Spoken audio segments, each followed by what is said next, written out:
El 2020 queda recordado como el año en que se paralizó la Tierra. Debido a esta enorme crisis sanitaria que sacudió al mundo entero, se sumaron muchas consecuencias negativas, sobre todo el impacto a la economía de muchos países alrededor del mundo. Les ofrezco cordialmente mis saludos a toda persona que esté visualizando este video. Mi nombre es Karen Correa Flores, alumna de la carrera de Negocios Internacionales en el Instituto Seguelipar.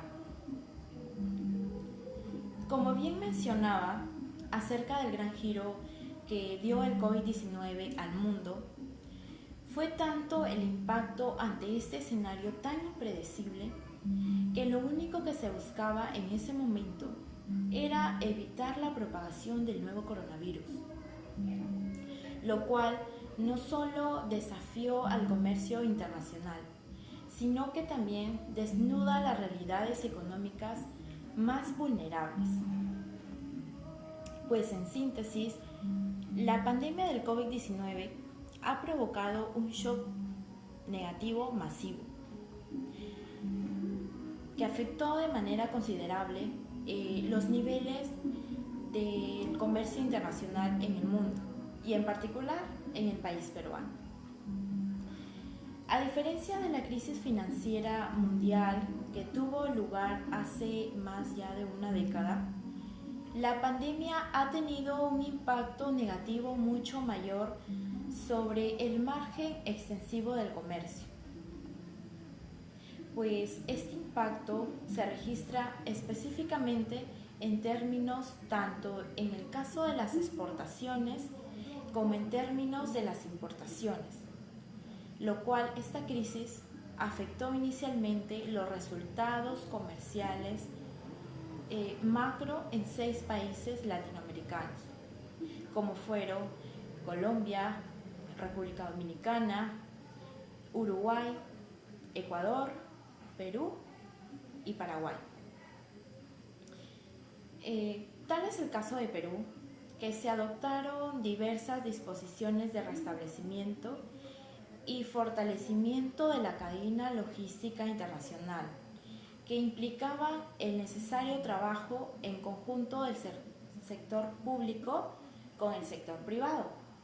Pero esta experiencia se vio reflejada con esfuerzos similares en países de la región.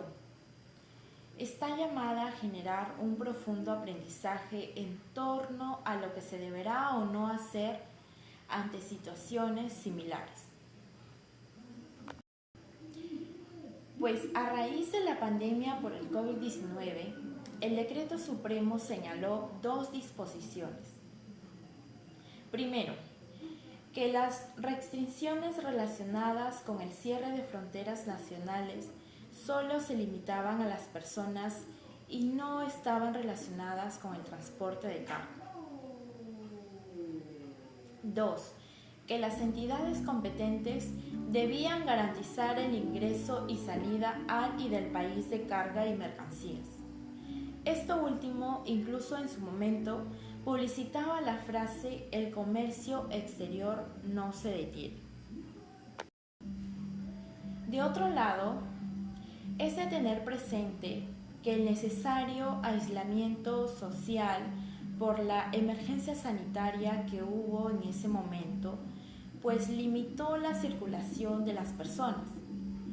Fueron extendidas indebidamente, pues este no era el objetivo del Decreto Supremo, sobre todo al sector de transporte de carga.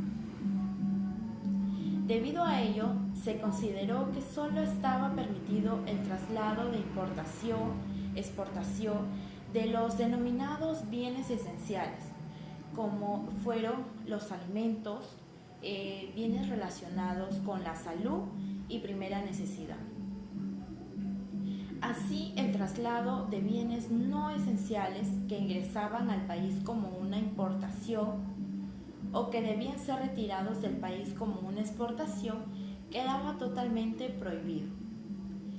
Este entendimiento quedó claramente de manifiesto con el primer pase de circulación o tránsito de personas, que se aprobó en ese momento por el Ministerio del Interior.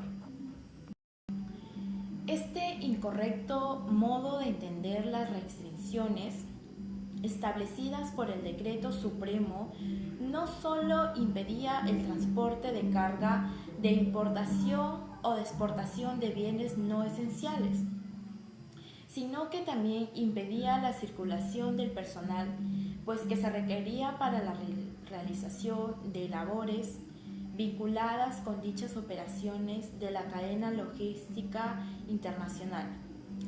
A esto nos referimos como es al personal de los agentes de aduana, agentes marítimos, operadores logísticos, etc. A lo cual se sumaba el personal de los importadores y exportadores de bienes no esenciales, pues que no podían acudir a sus centros de labores debido a que no podían movilizarse libremente. Debido a ello, se detectó que la cadena logística internacional estaba operativamente disfuncional en estos tiempos de pandemia, pues lo cual generaba lentitud, ineficiencia y mayores sobrecostos, como era el sobrealmacenaje, sobreestadía de contenedores, entre otros.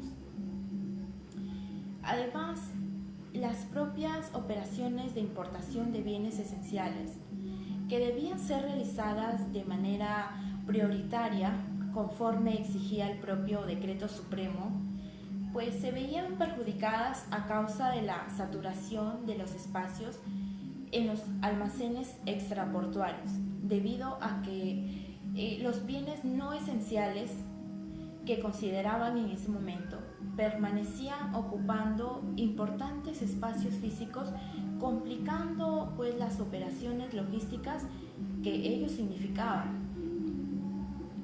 por lo cual tuvieron que ser emitidas ciertas normas y comunicados por parte de distintas entidades sumergidas en el rubro para aclarar.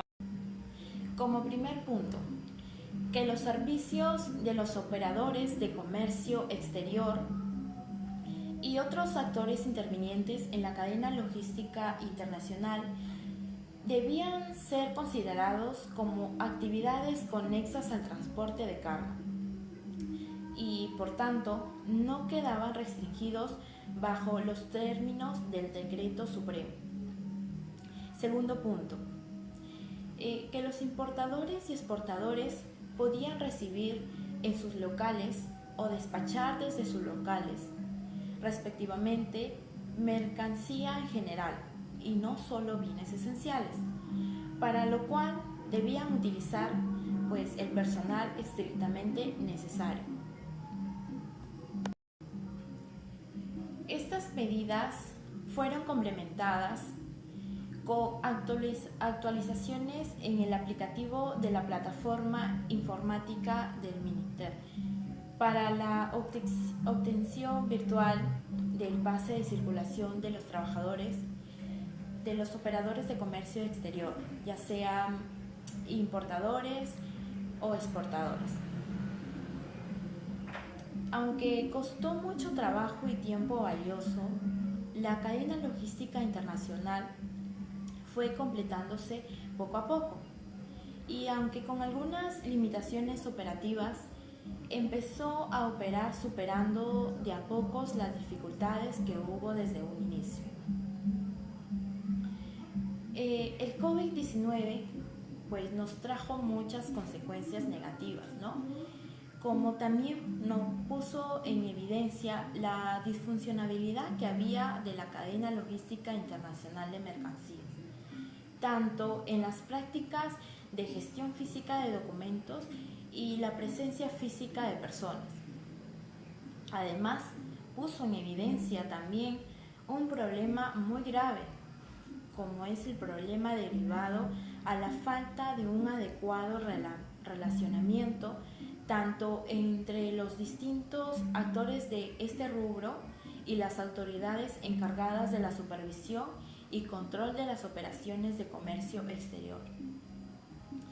Pues ello, a pesar de los avances que se venían gestando en lo que era al respecto a la generación de plataformas digitales y el reforzamiento de envíos electrónicos en sustitución de los flujos documentarios tradicionales, pese a todo ello, el COVID-19 nos golpeó y muy duro, sobre todo al principio.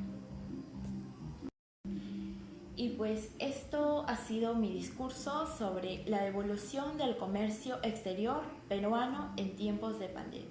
Muchas gracias.